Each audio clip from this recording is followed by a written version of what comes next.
আমি মোহাম্মদ শহীদুদ্দিন চৌধুরী আইনি মন্ত্রী, পানি সম্পদ মন্ত্রণালয়।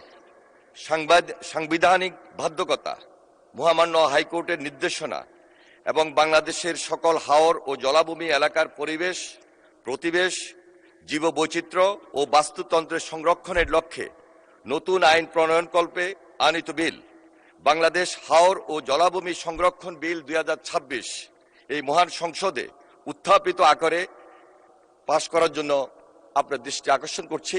মাননীয় স্পিকার, আপনাকে ধন্যবাদ। সংসদের সামনে প্রশ্ন হচ্ছে, সংসদে উত্থাপিত আকারে বাংলাদেশ হাওর ও জলাভূমি সংরক্ষণ বিল 2026 পাশ করা হোক।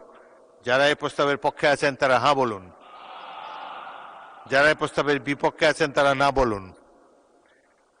এই হাওর এবং জলাভূমি সংরক্ষণ বিল 2026 সর্বসম্মতিক্রমে সংসদে পাশ করা হলো।